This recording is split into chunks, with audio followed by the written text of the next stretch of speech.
स्वामी समर्थ. नमस्कार. तुम्हा सर्वांचं आपल्या चॅनलमध्ये खूप खूप मनापासून स्वागत आहे. 10 जून 2025 वट पौर्णिमा आहे. ज्येष्ठ पौर्णिमेला आपण वट पौर्णिमा साजरी करत असतो. या दिवशी प्रत्येक महिला वडाच्या झाडाची पूजा करत असतात, पण फक्त वडाच्या झाडाची पूजा करून तो दिवस आपल्याला साजरी नाही करायचा आहे. पौर्णिमा म्हटलं तर सेवा येते, उपाय येतो. आजच्या व्हिडिओमध्ये त्याचीच माहिती घेणार आहोत की नेमकी या दिवशी आपल्याला कुठली सेवा आणि उपाय करायचे आहेत. तर व्हिडिओ सगळा बघा, म्हणजे तुम्हाला तुमच्या सगळ्या प्रश्नांची उत्तरं मिळतील. सगळ्यात आधी ज्येष्ठ महिना अर्थात ज्येष्ठ पौर्णिमेला आपण वट पौर्णिमा साजरी करत असतो. आता या दिवशी मंगळवारी 11:36 पौर्णिमा लागणार आहे. मग शुभमुहूर्त काय आहे तर बघा, पौर्णिमेच्या कालावधीमध्येच आपल्याला वट पौर्णिमा साजरी करायची आहे, म्हणून आपल्याला 11:30 नंतर तुम्ही कधीही पूजा करू शकता. कारण संसारिक माणूस आहोत तर एवढा वेळ काळ पाळून आपल्याकडून शक्य होईल असं नाही आहे. मग 11:30 नंतर तुम्ही पूजा करू शकता. आता दुसरं येतं तर ही पौर्णिमा सकाळी मंगळवारी 11:30 वाजता लागणार आहे आणि दुसऱ्या दिवशी म्हणजेच बुधवारी 1:30 वाजता संपणार आहे. आता प्रश्न येतो की ताई, ज्या काही सेवा सांगणार आहे त्या कधी करायच्या आहेत. तर बघा, ही सेवा दुसऱ्या दिवशी तर ती सूर्याने पाहिलेली आहे, पण काही ज्या सेवा आहेत त्या त्याच दिवशी करायच्या असतात. सगळ्यात आधी येतं सत्यनारायण कधी करायचं आहे. तर लक्षात घ्या, सत्यनारायण आपल्याला मंगळवारीच करायचं आहे, प्रदोषकाळी. पौर्णिमेचं सत्यनारायण हे पौर्णिमेच्या कालावधीमध्ये करायचं असतं, तर ते शक्यतो प्रदोषकाळीच करायचं आहे. म्हणजेच काय तर संध्याकाळी तुम्हाला करायचं आहे. अगदी तुम्ही दुपारी मांडणी करू ठेवली तरी हरकत नाही. संध्याकाळी तुम्ही सत्यनारायण करू शकता या पद्धतीने. तर सत्यनारायण तुम्हाला हे मंगळवारीच करायचं आहे. आता दुसऱ्या दिवशी सूर्याने पाहिलेली आहे, तर मग ही दुसऱ्या दिवशी 1:30 वाजता संपणार आहे. मग ज्या काही सेवा सांगत आहे, ज्यांना शक्य होईल त्यांनी मंगळवारी कराव्या, नाही तर त्यांनी बुधवारी केलं तरी चालेल. आता काय होतं ना, ज्येष्ठ महिना आता त्यातल्या त्यात मंगळवार आहे, म्हणजेच काय तर देवीचा वार आहे, कुळदेवीचा वार आहे. तर सगळ्यात आधी सुरुवात करूया श्री दुर्गा सप्तशती ग्रंथाचं पारायण. काही केंद्रात तर सामूहिक पारायण होत असेल तर आवर्जून सामूहिक सेवेत तर तुम्ही भाग घेऊ शकता. तर केंद्रात जाऊन तुम्ही पारायणाची सेवा तुमच्याकडून घडू शकते. पण ज्यांना केंद्रात जाणं शक्य होत नाही तर त्यांनी काय करावं, तर त्यांनी मंगळवारी अगदी दिवसभरात कधी पण तुम्ही श्री दुर्गा सप्तशती ग्रंथाचं पारायण आवर्जून करावं. आता काही कारणाने नाही शक्य होत की ताई मला दुर्गा सप्तशती पारायण करणं खरंच शक्य होणार नाही, मग त्यांनी काय करावं, त्यांनी श्री सिद्धकुंजिका स्तोत्रम याचं पठण करायचं आहे 11 वेळा. जर तुम्ही सिद्धकुंजिका स्तोत्रम पठण केलं तर दुर्गा पाठचं फळ तुम्हाला मिळणार आहे. याचा अर्थ असा नाही की दुर्गा सप्तशती पारायण तुम्हाला करायचं नाही. तुम्ही दुर्गा सप्तशती पारायण करायचंच आहे, पण काही अडचणी असतात, त्याच्यामुळे तुम्ही 11 वेळा सिद्धकुंजिका स्तोत्रम पठण केलं तरी हरकत नाही. हे झालं सगळ्यात प्रभावी आणि महत्त्वाची सेवा. आता बघा, पौर्णिमा म्हटलं तर आपण उंबऱ्याला हळदीचं लेपन करत असतो.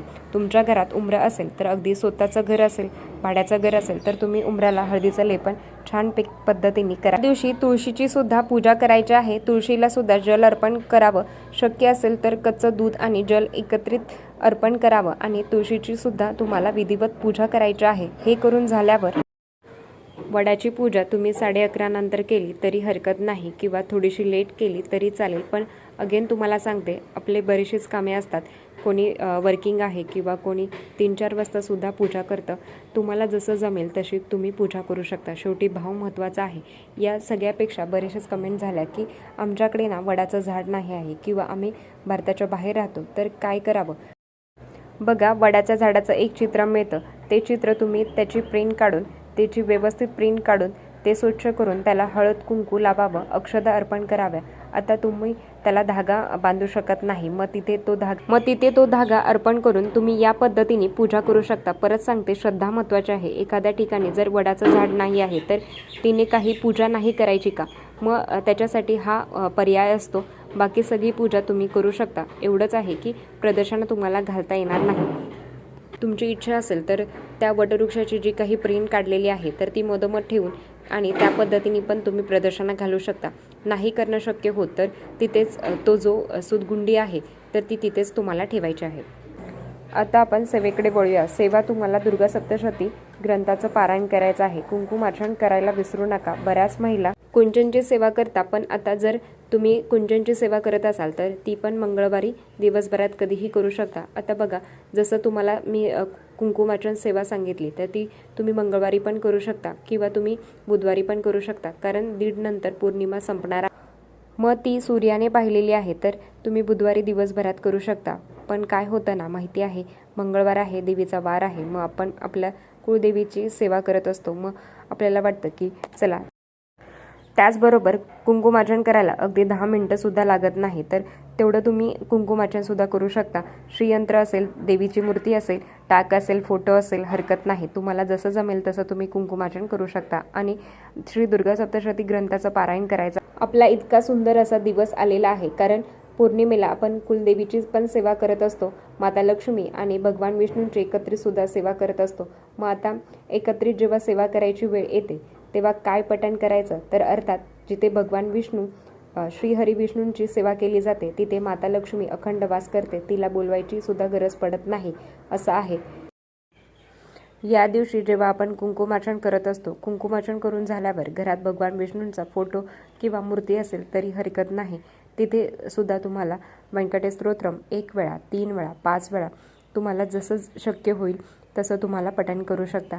तर ते पठण करून झाल्यावर तुम्हाला 16 वेळा श्रीसूक्त जर पठण करणं शक्य झालं तर खूपच सोन्याहून पिवळं. आता काय होतं ना, कुंकुमार्चन करताना काही महिला फक्त ओम ऐं ह्रीं क्लीं चामुंडाय बिच्चे मंत्र म्हणून करू शकता किंवा महालक्ष्मी मंत्र म्हणून सुद्धा कुंकुमार्चन करू शकता किंवा अतिशय सुंदर आणि उच्च कोटीची सेवा घडते श्रीसूक्त 16 वेळा म्हणून तुम्ही कुंकुमार्चन करू शकता. ज्यांना हे करणं शक्य होत नाही किंवा ज्यांनी कुंकुमार्चन करून सेवा केली, म्हणजे ज्यांनी श्रीसूक्त म्हणून सेवा केली असते, मग त्यांनी श्रीसूक्त म्हणायची गरज नाही. पण ज्यांनी श्रीसूक्त नाही म्हटलं तर त्यांनी एकदा तरी म्हणावं, 16 वेळा म्हणावं, 11 वेळा म्हणावं, 3 वेळा म्हणावं, 5 वेळा म्हणावं. जेवढं जास्त तुम्ही सेवा करता त्याचं फळ आणि त्या सेवेची ताकद तेवढी वाढत असते. आता एकदा मला खूप जास्त भूक लागलेली आहे आणि मी एकच घास खाल्ला तर माझं पोट भरेल का, तर नाही. मी प्रॉपर जेव्हा जेवण करेन तेव्हा माझं पोट भरेल. तर हे तसंच आहे की ज्या पद्धतीने तुम्ही व्यवस्थित अशी सेवा करता,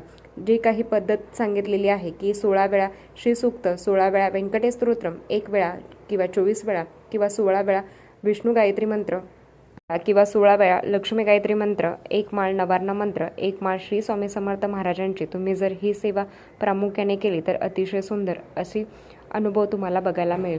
आता ही सेवा करून तुमच्याकडे अफाट पैसा येईल असं मला अजिबात म्हणायचं नाही, पण हो, तुमची परिस्थिती नक्की सुधारेल. अष्टलक्ष्मी प्राप्त होते, धनलक्ष्मी, धान्यलक्ष्मी, ऐश्वर्यलक्ष्मी घरात सुख शांती समृद्धी नांदते. आणि हो, आमची जी पैशाची जी काही आवक आहे ती हळूहळू वाढते. आणि नेहमी प्रत्येक स्वामी भक्ताचं, प्रत्येक मनुष्य जातीचं हेच असतं की देवाने मला भले तो पैसा कमी देऊ, पण माझी जी काही प्राप्त लक्ष्मी आहे ना ती स्थिर राहून दे, याच्यात काही कमी नको होऊन दे. मी महिन्याची एवढी रक्कम कमवते तर याच्यात वाढ होऊन दे, पण ती कमी नको होऊन दे. म्हणून परमेश्वराला, माता लक्ष्मीला हीच प्रार्थना करायची आहे की मला अखंड लक्ष्मी प्राप्त होते आणि प्राप्त लक्ष्मी स्थिर राहून दे. ती स्थिर असणं खूप महत्त्वाचं आहे. आपण बघत होतो की काय होतं आणि काय झालं. खूप काळ होता तेव्हा खूप पैसे होते, सगळं चांगलं होतं. आता कसे दिवस फिरले आणि असं आता बऱ्याच वेळा बघायला मिळतं. मग त्याच परमेश्वर आणि माता लक्ष्मीकडे नेहमी झुकून राहायचं, प्रत्येक देवासमोर झुकून राहायचं. देव तुम्हाला देऊनही बघतो आणि तुमच्याकडून घेऊनही बघतो. याच्याकडे काही नव्हतं तेव्हा तो कसा वागला आणि आज जर त्याच्याकडे पैसा, संपत्ती, ऐश्वर्य आलं तर तो कसा वागत आहे. आपण महालक्ष्मी व्रतेमध्ये हेच पाहिलं आहे की ज्याच्याकडे पैसा असतो देवी त्याच्याकडे जाते, कारण ती बघत असते की हा त्याचा वापर व्यवस्थित करतो का, तर सर्वांना दानधर्म करण्यासाठी करत असतो. आता महालक्ष्मी अष्टकम जे कोणी कुंजनची सेवा करतं किंवा अगदी नाही करत तरी सुद्धा महालक्ष्मी अष्टकम जरी तुम्ही सातत्य ठेवलं ना, तर महालक्ष्मी अष्टकम पठण व्यवस्थित पद्धतीने जरी तुम्ही केलं तर आता ज्यांना रोज करणं शक्य होत नाही तर त्यांनी 16 वेळा तरी ह्या दिवशी करावं. आता एका दिवसात एवढ्या सेवा करायच्या का, तर नाही. तुम्हाला ज्या सेवा करणं शक्य होईल, मंगळवारी, फक्त मंगळवारी सत्यनारायण तुम्हाला कंपल्सरी आहे. ज्या सेवा मंगळवारी करणं होत नाही तर त्यांनी त्या बुधवारी कराव्या किंवा ज्यांना मंगळवारी काही करणं शक्य होत नाही, फक्त सत्यनारायण तुम्हाला मंगळवारीच करायचं आहे, त्यांनी बुधवारी सेवा केली तरी चालेल.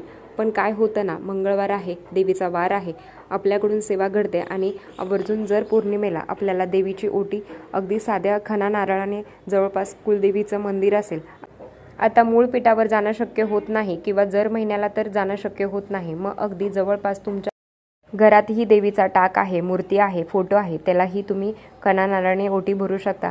देवीला तुम्ही त्याच खणानाराने तो जो ब्लाऊज पीस आहे तो तुम्ही एखाद्या सवासणीला देऊ शकता। तीच ओटी किंवा तुम्हीही घालू शकता, तुम्ही घरातही ठेवू शकता। कुळाचार, कुळधर्म, देवीची सेवा करणं प्रचंड महत्त्वाचं आहे। त्याशिवाय आयुष्यात गत नाही आहे, त्याशिवाय पर्याय नाही आहे। जे कुळदेवीची सेवा करतो त्याच्यावर कुळदेवीचा वरदहस्त अखंड असतो, यात काही शंका नाही। जेवढी काही सेवा सांगितलेली आहे तेवढा शक्य होईल तेवढं करण्याचा प्रयत्न करा। सेवा करून जो आनंद मिळतो ना तो कशातच नाही आहे। याच्यापेक्षा अध्यात्मात येणं, मनशांती मिळणं ना ते लाख मोलाचे आहे। तर आजच्यासाठी इतकंच। आजचा व्हिडिओ इथेच थांबवते। आवडला असेल तर लाईक, शेअर, सबस्क्राईब। परत भेटूया अशाच नवीन व्हिडिओसोबत। तोपर्यंत धन्यवाद। श्री स्वामी समर्थ।